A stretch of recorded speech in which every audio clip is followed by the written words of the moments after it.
আজকে বানিয়ে দেখাবো দুর্দান্ত স্বাদের মিক্স চাউমিন।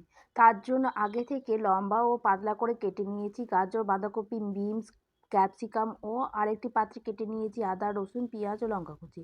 এবার একটি কড়াইয়ে তেল দিয়ে তেলটি গরম হয়ে এলে একে একে আদা কুচি, রসুন, পেঁয়াজ ও লঙ্কা কুচি দিয়ে ভালো করে নেড়ে নিতে হবে।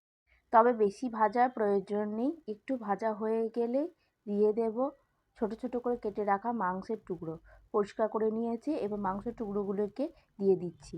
তাতে দিয়েছি 2 চামচ vinegar, tomato sauce, soya sauce ও গ্রিন চিলি সস। এবার এইগুলিকে একসাথে মাংসটির সঙ্গে মিশিয়ে নিতে হবে ও ভালো করে একটু নেড়ে নিতে হবে। মাংস যতক্ষণ সেদ্ধ হবে, এদিকে অন্য একটা পাত্রে আমি চাউমিনটাকে সেদ্ধ করতে বসিয়ে দিয়েছি, সেটা আপনাদেরকে দেখানো হয়নি।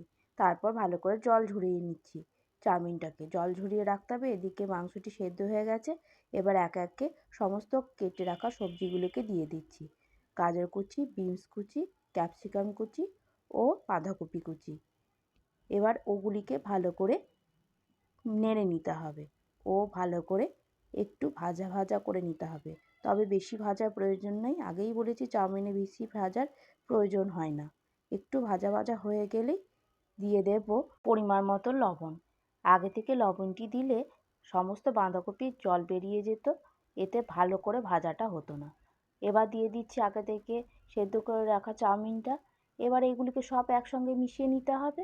ভালো করে মেশানো হয়ে গেলে একটা পাত্রে নামিয়ে নেব ও ওই কড়াইয়ের মধ্যেই একটু সামান্য তেল দিয়ে ডিমটিকে ভালো করে ভুজিয়া করে ভেজে নেব।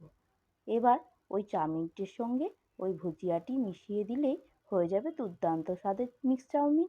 এবার গরম গরম একটা পাত্রে পরিবেশন করুন শসা ও পেঁয়াজ কুচি দিয়ে এবং বাড়ির লোককে সকলকে খাওয়ান, দেখবেন খুব সুন্দর হবে। বাড়িতে একবার অবশ্যই ট্রাই করে দেখবেন।